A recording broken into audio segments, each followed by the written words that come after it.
अस्सलाम वालेकुम जी, welcome to my YouTube channel. उम्मीद है आप सब ठीक होंगे।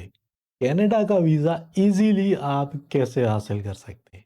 वो कौन से पॉइंट हैं जिनकी बेस पे कनाडा आपको विज़िट वीज़ा इज़ीली देता है? कनाडा एक रिच कंट्री है। कनाडा में जो सिटीज़न्स होते हैं, उनको बहुत सारे बेनिफिट्स मिलते हैं। कनाडा में जो अर्निंग है वो बहुत ज़्यादा है। बहुत सारे लोग ऐसे हैं जो कनाडा जाना चाहते हैं। कनाडा ने बहुत सारे ऑप्शंस दिए हुए हैं कि आप इजीली कनाडा मूव हो सकते हो।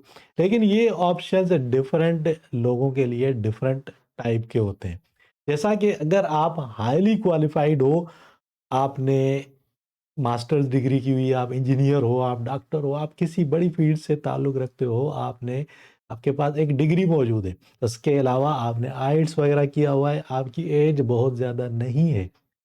ऐसी सूरत में आप कनाडा के लिए डायरेक्ट पीआर अप्लाई कर सकते हो। पीआर के लिए कनाडा ने डिफरेंट प्रोग्राम जो है वो अनाउंस किए हुए हैं, जैसा कि फेडरल गवर्नमेंट की तरफ से एक्सप्रेस एंट्री एक प्रोग्राम कनाडा ने दिया हुआ है। इसके अलावा जो प्रोविंस है कनाडा के डिफरेंट प्रोविंस, उनके अपने पीएनपी प्रोग्राम्स होते हैं, उनके थ्रू आप अप्लाई कर सकते हो। लेकिन इसके लिए शर्त ये होती है कि आप हाईली क्वालिफाइड हो। उसके अलावा आपके जो आइल्स के स्कोर्स हैं, जो आइल्स में आपने बैंड्स हासिल किए हैं, वो अच्छे होने चाहिए। इसके अलावा आपके पास जॉब एक्सपीरियंस होना चाहिए, वो भी रेलेवेंट फील्ड में जिसमें आपने स्टडी की हुई है।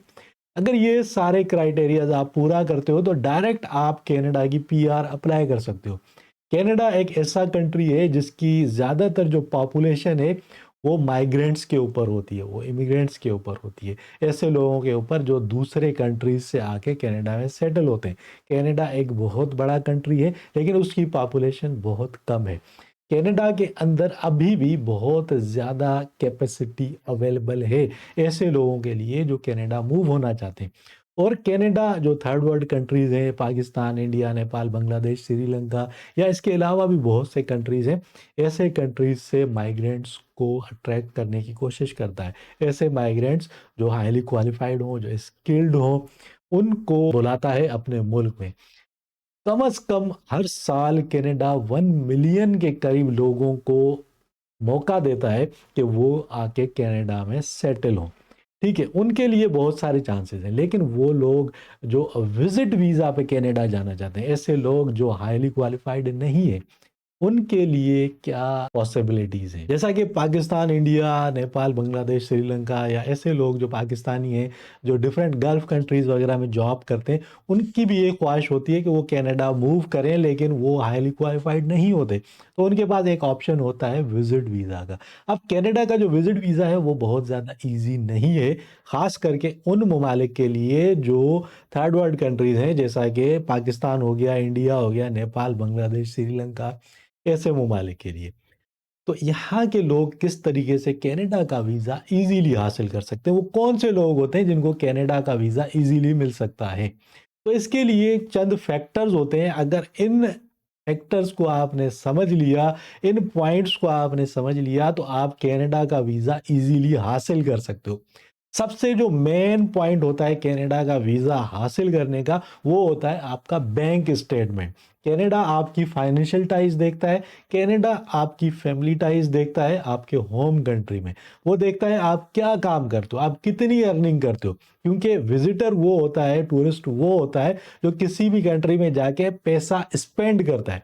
जब आपकी फाइनेंशियल टाइज़ अच्छी होंगी, स्ट्रॉन्ग होंगी, तो कैनेडियन गवर्नमेंट को कोई तकलीफ नहीं है कि वो आपको विज़िट वीज़ा दे दे, टूरिस्ट वीज़ा दे दे, ठीक है? क्योंकि उसको पता है कि ये फाइनेंशियली बंदा स्ट्रॉन्ग है, ये कनाडा आएगा, घूमेगा-फिरेगा और पैसा स्पेंड करेगा। तो टूरिस्ट वीज़ा का मकसद यही होता है। अब वो लोग जो कनाडा जाना चाहते हैं, जिनके बैंक में बैंक बैलेंस मौजूद है। बैंक बैलेंस कितना? अगर आप पाकिस्तानी हो, आप पाकिस्तानी पासपोर्ट होल्डर हो, आपका अकाउंट पाकिस्तानी बैंक में है, तो कम से कम 20 से 25 लाख रुपए अगर आपके अकाउंट में मौजूद हैं, और ऐसा नहीं है कि वो आज आपने उठा के बैंक में रख दिए और कल आप वीज़ा अप्लाई कर रहे हो, नहीं। वो मेंटेन होना चाहिए, वेल मेंटेन, पुराना फंड होना चाहिए। उसके अलावा मंथली आपकी इनकम रिफ्लेक्ट होनी चाहिए आपके बैंक अकाउंट में। आपकी इनकम अगर 1 लाख से ज़्यादा है, 1.5 लाख, 2 लाख, और वो रिफ्लेक्ट हो रही है आपके अकाउंट में। उसके अलावा आप एक्टिव टैक्स पेयर हो, ठीक है? तो आप अप्लाई कर सकते हो कनाडा का विज़िट वीज़ा। आप शादीशुदा भी हो, आपके बीवी-बच्चे भी हैं, तो इस सूरत में आपको कनाडा का वीज़ा ईज़िली मिलता है। इसके अलावा अगर आपने 3-4 कंट्रीज़ ऑलरेडी विज़िट की हुई हैं, टूरिस्ट वीज़ा पर ट्रैवल हिस्ट्री है, वो भी मौजूद है। तो इस सूरत में जो आपका कनाडा का टूरिस्ट वीज़ा है, वो ईज़ी हो जाता है। तो आपने अपना सबसे जो इम्पोर्टेंट चीज़ है वो है आपका बैंक स्टेटमेंट। इसको आपने मेंटेन करना है। बैंक स्टेटमेंट आपका मेंटेन होगा तो आपको कनाडा का वीज़ा ईज़िली मिलेगा।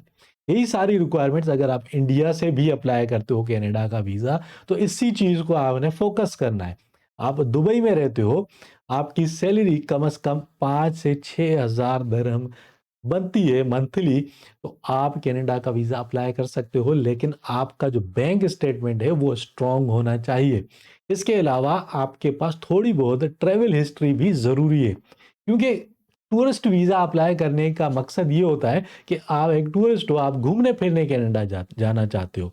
तो इसका मतलब ये है कि आपने ऑलरेडी दूसरी कंट्रीज़ भी विज़िट की होंगी, क्योंकि कनाडा भी जो इमिग्रेशन होता है, कनाडा का इमिग्रेशन ऑफिसर, वो आपके केस में ये देखता है कि ये बंदा डायरेक्टली कनाडा घूमने क्यों जाना चाहता है। प्रीवियसली इसने कोई ऐसी कंट्री विज़िट नहीं की जो ईज़िली ये बंदा विज़िट कर सकता है, कम पैसों के अंदर विज़िट कर सकता है। तो इस चीज़ का आपने ख़्याल करना है कि आपने 2-4 कंट्रीज़ पहले विज़िट कर लेनी है, जहाँ पर आप एज़ अ टूरिस्ट जाते हो, ठीक है? वो ट्रैवल हिस्ट्री आपके पास होगी और आपका बैंक स्टेटमेंट मेंटेन होगा, तो आपको कनाडा का वीज़ा ईज़िली मिलेगा। इसके अलावा अगर आपके पास यूएस का वैलिड बी1, बी2 वीज़ा है, टूरिस्ट वीज़ा, विज़िट वीज़ा है, तो इस सूरत में भी आपका जो कनाडा का वीज़ा मिलने के चांसेस होते हैं, वो हद से ज़्यादा बढ़ जाते हैं। कैन प्लस वीज़ा के लिए आप एलिजिबल हो जाते हो। अब लोग कहेंगे यार यूएस का वीज़ा कौन-सा ईज़ी है? यूएस का वीज़ा बहुत ज़्यादा ईज़ी है।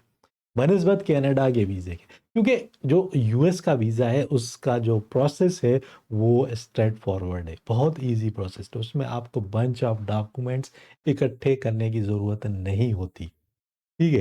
लेकिन उसके लिए भी आपकी जो टाइज़ हैं, जो फाइनेंशियल टाइज़ हैं वो अच्छी होनी चाहिए। आप अच्छी जॉब करते हो, आपकी एज 35 प्लस है और आप मैरिड हो, आपका अच्छा बिज़नेस है या आपके पास अच्छी जॉब है किसी मल्टीनेशनल में, किसी गवर्नमेंट इदारे में अच्छी जॉब है जहाँ पे आपकी जो मिनिमम सैलरी है वो 1 लाख से ऊपर है, तो पहले आप यूएस का वीज़ा अप्लाई करो। 2-4 कंट्रीज़ आपने विज़िट की हुई हैं, बल्कि ऐसे भी लोग हैं जिनकी कोई ट्रैवल हिस्ट्री नहीं होती, उनको भी यूएस का वीज़ा मिल जाता है। लेकिन उनकी जो फाइनेंशियल टाइज़ हैं, वो स्ट्रॉन्ग होती हैं। ठीक है? अगर फाइनेंशियल टाइज़ आपकी स्ट्रॉन्ग है, आपके बैंक में 20-25 लाख रुपए हैं, आपका जो बिज़नेस है, वो अच्छा है, 1 लाख से ऊपर आप मंथली कमाते हो, पाकिस्तान की बात कर रहा हूँ। पाकिस्तान के अलावा दूसरे जो कंट्रीज़ हैं, वहाँ पे आप इसके कंपैरिज़न में अपनी जो करेंसी है, उसके हिसाब से आप देख लो कि आप महीने का इतना कमाते हो, तो आप यूएस का वीज़ा अप्लाई करो। जब आपके पास यूएस का वैलिड वीज़ा होगा, बी1, बी2 वीज़ा, तो आप एलिजिबल होते हो कनाडा के कैन प्लस वीज़ा के। कैन प्लस वीज़ा का मकसद ये होता है जब आप वो सारी रिक्वायरमेंट पूरी कर रहे हो, मतलब आपके पास सारे डॉक्यूमेंट्स हैं, उसके अलावा आपके पास प्लस पॉइंट ये होता है कि यूएस का वैलिड विजिट वीज़ा आपके पास मौजूद है, तो आप डायरेक्टली एलिजिबल हो जाते हो कैन प्लस वीज़ा के लिए। और जो इमिग्रेशन है वो आपके केस को प्रायोरिटी बेस पे हैंडल करती है, फास्ट ट्रैक में ले जाती है और आपका जो कनाडा का वीज़ा प्रोसेस है वो ईज़ी हो जाता है और जल्दी आपको कनाडा का वीज़ा मिलता है। तो एक छोटी-सी वीडियो थी जो मैंने आप लोगों के लिए बनाई। अगर वीडियो अच्छी लगी है तो लाइक और शेयर ज़रूर कीजिए, चैनल को भी सब्सक्राइब कर दीजिए और हमें दीजिए इजाज़त। फिर मिलेंगे किसी और वीडियो में, तब तक के लिए अपना ख़्याल रखिएगा।